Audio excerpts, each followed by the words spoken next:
이 피해자의 남동생이 청와대 청원 게시판에 올린 글에 주장한 내용에 따르면 이 누나가 경찰에 신고를 했는데 지금 찾아왔다. 그 사람이 나를 지금 찾아왔다라고 신고를 했더니 경찰에서 112 신고 상황실에서 그럼 같이 있는 사진이나 동영상을 좀 찍어서 보내달라. 증거가 있어야 우리도 출동할 수 있다. 이렇게 밝혔다고 주장을 했는데 이에 대한 이제 경찰의 해명 내용을 전지현 변호사가 해주셨습니다만 글쎄요. 결과적으로 스토킹 피해자를 끝까지 보호하지 못했다라는 부분에 대해서는 글쎄요. 계속 논란의 여지, 비난의 여지가 많이 남아있는 것 같습니다.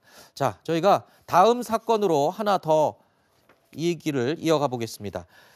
태어난 지 16개월 만에 양부모의 학대로 세상을 떠난 정인이 사건 기억을 하시죠? 그런데 이 비슷한 일이 또 일어났습니다. 3살 남자아이가 의붓 어머니에게 온몸을 맞아서 숨졌는데요. 그 폭행 정도가 상상을 초월할 정도로 잔인했다. 어느 정도였습니까? 어느 정도였냐면 이게 친어머니가 직접 가서 확인을 했어요. 확인을 했는데 그 확인한 내용을 언론을 인터뷰를 통해서 이렇게 했는데 뭐라고 했냐면 아이 손목이 부러졌대요. 그 어린아이가 손목이 부러지고요. 이게 보통 이제 의사가 설명을 한 것 같아요. 시속 100km 정도 가서 충격이 맞지 않으면 손목이 부러질 정도는 안 된다고 그러거든요. 네. 얼마나 세게 때렸는지를 볼 수 있는 것 같고 이마가 또 부어 있었는데 이마에 물이 차 있었다고 그러거든요. 그건 네. 결국 벽이나 아니면 다른 뭐 이렇게 뭉툭한 걸로 아이를 계속 때렸을 때 일어날 수 있는 상황이라고 얘기를 하고 있고요. 양쪽 눈에 피멍이 들어 있었고요. 입술이 터져 있었대요. 3살 아이가요? 예. 이 어린 아이를 어떻게 이렇게 잔인하게 저는 도저히 상상이 안 갑니다. 네. 그 때릴 데가 어디 있다고 그 아이를 그렇게 때립니까? 또 그리고 친모가 볼 때 얼마나 화가 나겠습니까? 네. 저 실신했대요. 그 아이의 그 시신을 보고서. 네. 그러니까 그날의 이 폭행 정도가 우리가 상상하는 정말 어른이 당해도 너무너무 충격스러울 만큼의 그런 폭행이 이루어졌다고 볼 수 있습니다. 정말 가슴 아픈 얘기를 하나 드리자면요. 3살 아이가 이 계모가 자기 이름을 부르면 자동으로 계모 앞에 가서 무릎 꿇는 자세를 취했다라는 지인의 증언이 나왔거든요. 아니 도대체 얼마나 때렸길래 그렇고 또 왜 때렸는지가 너무 궁금하거든요. 지금 조사되는 게 좀 있습니까? 뭐라고 얘기를 합니까? 때린 이유가 뭡니까? 그러니까 부르면은 가서 무릎을 꿇었다는 거는 평소에 그렇게 시켰다는 그렇죠. 얘기거든요. 근데 바로 가서 무릎을 꿇었다는 거는 뭔가 자기가 그렇게 하지 않았으면은 어떤 뭐 더 이상의 피해가 또 2차 피해가 있을 수 있으니까 아이가 그걸 피하기 위해 무릎을 꿇었다 그렇게 보여지고요. 직장 동료의 말에 의하면은 그것뿐만 아니라 아이가 밥을 안 먹으면 상을 바로 치운다 그러거든요. 엄마들은 애가 밥을 안 먹으면은 쫓아가서라도 숟가락으로 어떻게든 먹이는데 바로 치웠다는 건 아이에 대한 배려나 사랑이 없었던 걸로 보여요.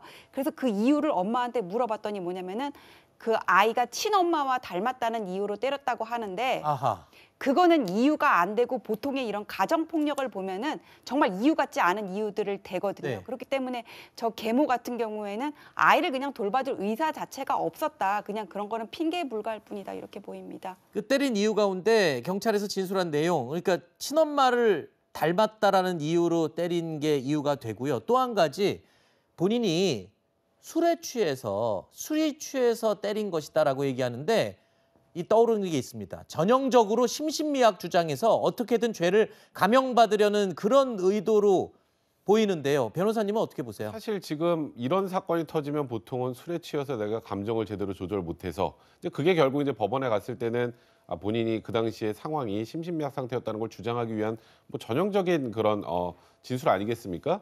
그런데 지금 이번 사안 같은 경우에 지금 뭐 황 앵커가 아까 설명을 하셨던 것처럼 아이가 엄마가 부르면 와서 무릎을 꿇었다. 그건 그전에도 충분히 학대가 있었다는 걸 짐작할 수 있을 뿐만 아니라 아이의 부검 결과를 보면 그러니까 이번 그 사망의 직접적인 원인이 됐던 폭행 말고 같은 시기가 아닌 다른 시기에 혈흔도 같이 발견이 됐습니다. 아하. 그렇다라는 건 상습적이다. 이번뿐이 아니라 그전에도 있었다는 얘기죠. 그렇다면 그때도 술 먹었습니까? 그러니까 이게 상습적으로 학대를 이어오다가 이제 이 과정에서 이제 점점 이제 폭행량도 심해지다가 아이가 사망할 정도의 상황이 됐기 때문에 뭐 지금 뭐 계모가 지금 계속 얘기하는 게 나 술 먹어서 잘 모르겠다라고 얘기하는 건 법정에서 받아들여질 가능성은 거의 없습니다. 잠시만요. 이 의붓 어머니가 때린 것, 그것 이외에 아빠는 지금 친아빠라면서요. 맞아요. 그럼 아빠는 뭘 하고 있었던 겁니까? 지금 그러니까. 전혀 몰랐답니까? 그러니까 몰랐다고 얘기를 하고 있는데 네. 경찰은 그렇게 보지 않아요. 지금 학대를 방조했다는 혐의로 입건을 했어요. 아하. 그러니까 이 친부도 저는 정말 문제라고 생각해요. 물론 뭐 아직까지 제가 단정적으로 얘기할 수는 없지만 그렇게 아이가 맞아가는데 아빠가 그걸 모르고 있었다는 것도 이해가 안 되고요. 그걸 막을 수 있는 상황인데도 막지 않았다는 것도 문제가 있고 지금 경찰이 한 발 더 나가서 어디까지 수사를 하고 있냐면 이 계모라는 분이 아이를 폭행하고 있을 때 이 친부도 함께 가담한 게 아닌가까지 지금 의심을 하고 있어요. 그러니까 이거는 아직 제가 말씀드린 사실관계 확인이 안 됐습니다만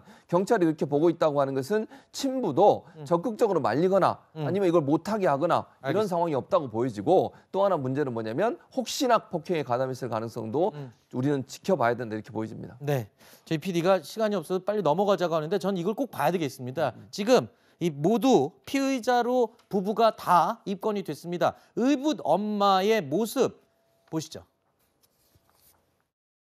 영상 찍을 때 어떤 말씀 주로 하셨나요? 혐의 인정하셨나요? 아이 왜 그렇게 때리시는 건가요? 말 안 들었다고 때린 거 맞으세요? 친아버지랑 같이 학대하신 건가요? 아이한테 하고 싶은 말 없으세요? 또 어떤 점 위주로 소명하셨어요? 어린이집은 왜 그만두게 한 건가요? 당일에 왜 119 바로 신고 안 하셨어요?